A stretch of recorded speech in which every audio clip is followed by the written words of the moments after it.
y a un effet assez intéressant de la question intergénérationnelle sur la gestion du handicap et plus généralement sur la gestion de la différence. C'est que en fonction de son cadre générationnel, de sa culture générationnelle, on va pas voir le sujet de la même manière. C'est-à-dire que les préjugés, parce qu'on en a tous des préjugés, donc ça c'est pas l'enjeu, mais les préjugés et les stéréotypes vont se modifier en fonction du cadre culturel dans lequel on a vécu, dans lequel on a grandi. Et du coup c'est excessivement complexe à gérer parce que on n'a pas cette grille d'analyse et d'interprétation qui nous permet de savoir quels sont les préjugés à l'œuvre. Quand on fait cette analyse intergénérationnelle, ça nous aide à décoder ces choses-là. Alors je vais prendre quelques exemples issus de ma vie parce que c'est drôle, j'ai été confronté depuis petit évidemment à ces choses-là. C'est pas du tout la même chose quand aujourd'hui on vient m'aborder dans la rue, surtout des personnes assez jeunes qui ont été sensibilisées, qui ont vu des émissions à la télé, qui reçoivent beaucoup d'informations sur internet ou qui ont peut-être été sensibilisées parce qu'elles ont eu à l'école des personnes en situation de handicap. On vient vers moi, on m'aborde, bonjour monsieur, est-ce que vous avez besoin d'aide ou d'autres choses? Bon, voilà. Si on remonte dans les générations et qu'on va vers des générations plus anciennes, ça va plutôt être du style bonjour monsieur, vous vivez dans un centre?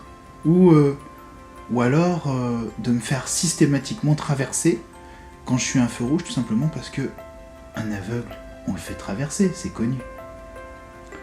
On l'a entendu, vos parents, vos grands-parents l'ont appris ou l'ont appris à leurs enfants. Et puis je remonte encore un petit peu plus loin, je me souviens, alors là c'est très vieux, mais quand j'allais à la messe, quand j'étais tout petit avec ma grand-mère, c'était assez étonnant de la voir finalement sortir le Kleenex et pleurer avec les vieilles dames de l'église en disant « Oh le pauvre, c'est épouvantable !» Vous voyez, finalement, c'est pas du tout la même chose de se promener dans les rues de Rome, dans les rues de Paris, dans les rues de Madrid, dans les rues de Lisbonne, dans les rues de Londres, dans les rues de New York, dans les rues de Casablanca, avec un handicap. C'est exactement la même situation, parce que finalement, des générations, des cultures, c'est la même chose. Et attention, c'est pas toujours là où on croit que sont les préjugés les plus tenaces. Maintenant, on voit de plus en plus arriver des jeunes hyper connectés, comme on dit, c'est-à-dire déjà dotés d'outils technologiques qui sont supérieurs à ce qui existe même dans l'entreprise. Et quand je dis connectés, c'est-à-dire qu'on n'est plus dans l'apprentissage d'un tableur ou d'un Word pour faire du traitement de texte, on est vraiment dans l'apprentissage d'outils qui parlent les uns aux autres, dans lesquels tout est déjà préparé à l'avance, dans lequel on travaille plus avec le pouce qu'avec les autres doigts de la main, dans lequel on peut parler, dialoguer, communiquer, donc finalement travailler d'une autre manière dans l'entreprise. Et donc bien sûr c'est un défi, parce que encore une fois, ça change les relations entre les personnes. Les jeunes générations arrivent avec des outils connectés, avec une capacité à gérer de l'information, à absorber de l'information et à aller chercher l'information tous azimuts là où elle se trouve, et d'être moins dépendant des processus d'information qui descendent de façon top-down, où on a des lettres d'information d'entreprise, des réunions d'information, le chef parle au chef qui parle au chef, parfois il y a un autre canal qui est plus syndical pour faire descendre de l'information. Les jeunes générations ont l'habitude d'aller trier dans de l'information très disponible et finalement vont aller chercher de l'information partout. Avec parfois un mélange entre le canal interne et externe, qui peut consister à finalement faire de la veille sur l'information dans son entreprise, qui va plus être par les réseaux sociaux ou par des sources externes que par l'intranet officiel de l'entreprise. Ça bouleverse les schémas de communication, et ça bouleverse un phénomène qui était un phénomène traditionnel de l'entreprise, qui était que normalement la hiérarchie et le savoir étaient assez souvent mêlés. Plus on en savait dans l'entreprise et plus on en gardait pour en faire descendre un petit peu, plus la position qu'on occupait dans l'entreprise était élevée, et plus parfois d'ailleurs on consolidait sa position de pouvoir. Ça marche assez peu avec les générations nouvelles qui n'hésitent pas parfois à aller dans la hiérarchie taper beaucoup plus haut que leur propre chef pour obtenir de l'information ou pour interroger sur un sujet. Ce qui parfois peut bouleverser les sensibilités d'une façon difficilement gérable. Ça, c'est un autre sujet. Bon, ce décloisonnement de l'information, ce décloisonnement de la vision de la carrière bouleverse nos processus. Pourquoi le management intergénérationnel est important pour Lyonnaise des Eaux ? Tout simplement parce que Lyonnaise des Eaux est une vieille entreprise, une entreprise qui a une activité qui existe depuis plus de 130 ans. Donc de nombreuses générations de salariés s'y sont succédés. Et puis aujourd'hui, parmi nos 12 000 collaborateurs, quand on rentre à la Lyonnaise des Eaux, en général, on y reste très longtemps. Et même la grande majorité d'entre nous y restent pratiquement toute leur carrière. Je prends souvent cette expression, on rentre en culotte courte, on repart avec la barbe grise, au moins en tout cas pour les hommes. Et donc, et comme on y reste très longtemps et qu'on ne quitte pas facilement, c'est une entreprise où on aime bien rester, bien sûr, toutes les générations existent, des plus jeunes jusqu'aux plus anciens, et forcément ça pose, ou en tout cas c'est susceptible de poser un problème de cohabitation. Il n'y a pas de vraies rencontres et de vraies relations si, à un moment donné, il n'y a pas de temps pour le vivre ensemble. Le problème, c'est que le raccourcissement du temps dans les entreprises empêche parfois le développement de ce vivre ensemble. Je m'explique. L'idée, c'est qu'à un moment donné, on est fortement influencé dans notre manière d'appréhender l'autre par son cadre culturel, par la génération dont on fait partie, par les choses qu'on a connues, par l'éducation qu'on a reçue, bref, par tout un tas de choses. Le seul moyen de vraiment dépasser son prisme, c'est de passer suffisamment de temps avec l'autre pour avoir petit à petit l'occasion de dépasser les premières difficultés relationnelles, les premières peurs, la méconnaissance, la gêne initiale, et pour entrer vraiment dans la dynamique de questionnement, dans la dynamique d'échange, dans des moments partagés, vécus ensemble, qui permettent de solidifier la relation et de créer une rencontre en profondeur. Ce vivre ensemble, il est essentiel, par exemple, dans l'acceptation et l'accueil du handicap. Pourquoi ? Quand on n'est pas sur une approche par le vivre ensemble, on va plaquer un certain nombre d'idées reçues, de préjugés qu'on peut avoir, qui vont être largement influencés par tout ce qu'on a entendu ou tout ce qu'on croit savoir sur le sujet. Ça peut sauter seulement lorsqu'on a suffisamment d'informations, suffisamment de curiosité et suffisamment de temps pour dépasser ses limites. Et c'est quelque chose qu'on sait de mieux en mieux faire. Les jeunes générations en particulier sont de plus en plus confrontées à cette masse d'informations sur la différence, sur le handicap.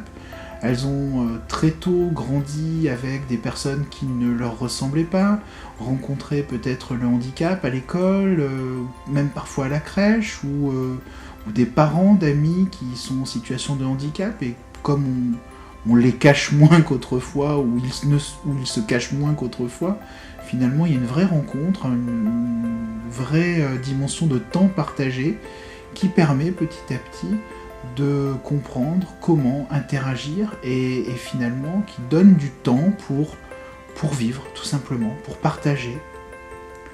Alors en termes de management, qu'est-ce que ça pourrait nous indiquer comme direction ? Simplement que le manager ne doit jamais oublier de ménager et d'aménager des temps de vivre ensemble. Et qu'on ne peut pas faire l'économie de ces temps si on veut vraiment intégrer les différences dans une équipe. Les différences culturelles, les différences générationnelles, la dimension du handicap aussi évidemment. Estomper les stéréotypes, oui, c'est aussi passer la barrière, apprendre à connaître, puisque c'est finalement la méconnaissance qui crée parfois une certaine peur, un recul, et qui peut amener aux préjugés. Mon handicap n'est pas forcément visible au premier abord. Alors, quand je suis dans une situation où j'ai des difficultés, par exemple à lire un document écrit, c'est vrai que la première chose la solution qu'on m'apporte, c'est « mais pourquoi tu portes pas des lunettes ?» Voilà, c'est simple, si tu vois pas bien, porte des lunettes. Et ça, c'est vrai que après, je le dédramatise en disant non, ça marche pas pour moi. Et voilà, j'essaye de dédramatiser la scène. Pas forcément rentrer dans une explication de texte parce que c'est pas l'objectif. Mais voilà, essayer de faire une pirouette et continuer la discussion sur un... Voilà. Le plus grand apport de Swali et d'une manière plus générale d'un travailleur handicapé, je pense que c'est amener le questionnement par rapport à d'éventuels préjugés. Un certain nombre de collaborateurs, dans leur vie professionnelle ou privée, parfois n'ont pas été confrontés à une personne dite différente, en situation de handicap, et peut-être peuvent avoir une image connotée négativement par rapport à ces personnes-là, ça c'est propre au vécu de chacun. Et finalement côtoyer, être aux côtés d'eux, ça permet aussi de casser l'image qu'on pouvait avoir et de peut-être dépasser certaines frontières. Derrière les problématiques de l'intergénérationnel, il y a une différence dans le rapport à l'apprentissage. On n'apprend pas de la même manière suivant qu'on soit issu d'une génération ou d'une autre. Parce que les modes d'apprentissage évoluent, parce que les technologies évoluent aussi. Autrefois, on apprenait de manière très linéaire, très descendante, et la figure de référence, c'était le maître, le professeur, l'éducateur. Aujourd'hui, l'individu est beaucoup plus acteur de son apprentissage, il va chercher l'information sur Internet. Quand un professeur entre dans une salle de cours, par exemple, immédiatement, il est googlisé par ses étudiants, et les étudiants ont envie d'être beaucoup plus actifs dans le processus d'apprentissage. C'est quelque chose qui est essentiel à prendre en compte en management, parce que ça détermine des modes de transmission de l'information qui seront différents. 4 conseils que nous vous proposons avec Franck. 4 conseils pour faire face à une gestion des âges et à une intégration et ensuite une valorisation des compétences qui soit réellement à l'œuvre. Premier conseil, on rejoint toujours une entreprise pour son image, pour les chances que l'on a de développer des compétences en son sein, mais on la quitte toujours par déficit d'un management apprenant.